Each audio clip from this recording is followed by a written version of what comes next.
Hey, how are you? I'm back. I used up too much internet, but I went and got some down at the supermarket, so we can look at some more things. So the Dragon Hummel is awesome.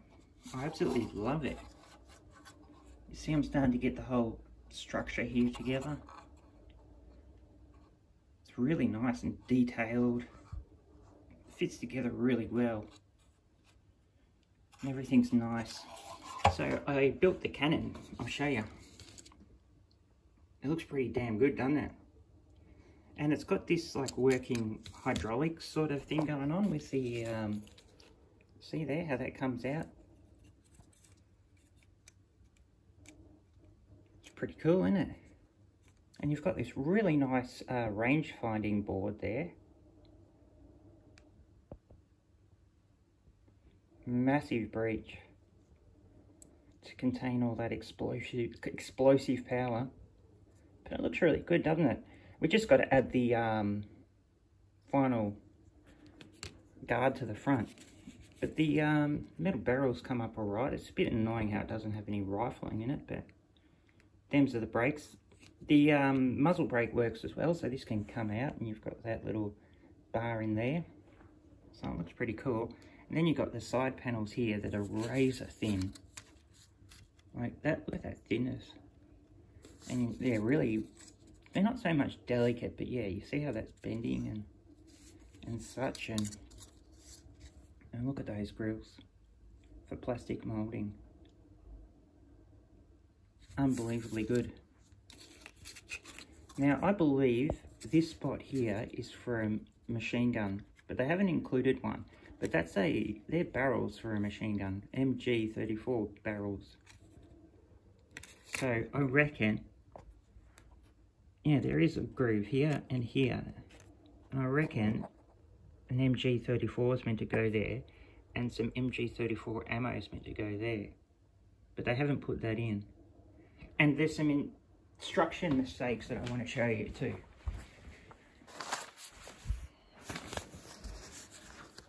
So it all comes here, right here. So that's meant to be B1 and that's meant to be B6. That's meant to be D29 and that's meant to be F15. And that's the corrections.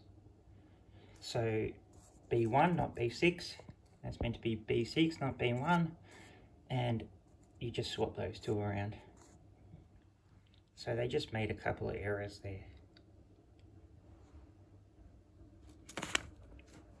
Also, I found the Wespe.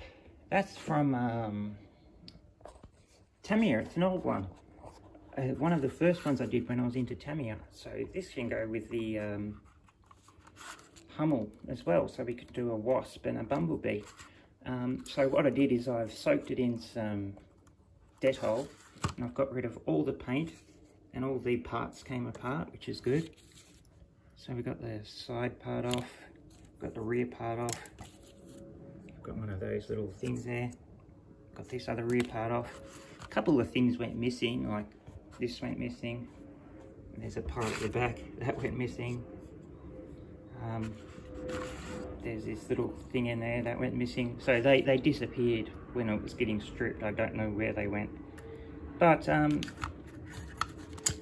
it's all in parts. So because I was such an amateur when I was building this, I painted it while, you know, and then stuck it together. So as soon as the paint went away, the glue, of course, loosened and came off. So I can really start again, which is good. Make it actually look all right. But this Tamiya Wespe, it actually isn't too bad. And I suspect it's probably something they've bought from someone else, because it is actually good. It's nice and little, and it's just amazing how much littler the 10.5 is compared to the 15. And how much more explosive power this had to deal with. But this is the production run of it. You see, you can tell really by this. They simplified this here. And these were very successful in Russia. They weren't so much successful in Italy, but in Russia they did really well. Amazing little ones. And even in Kursk they used them for the first time. And some T-34s attacked a battery of these, and they just, you know, put open sights and started firing at the charging T-34s, and the T-34s cut and run. So they held their own. Anyway, good guys, it's good to see you. Good to be back. This is ready for its next oil dose. So she's dry and ready to go, so I'll be putting that on as well. And I'll be finishing off this one for the trench diorama. Got the chipping done on the turret. Alright my friends, oh and I'll quickly show you this. I got this nearly finished. So I've gone with a darkish yellow. It's midstone. And I put a little thing on the back so you can hang it on the wall. But it's come up really nice, hasn't it? I'll have to make more of them. Alright my friends, I'll speak to you again soon.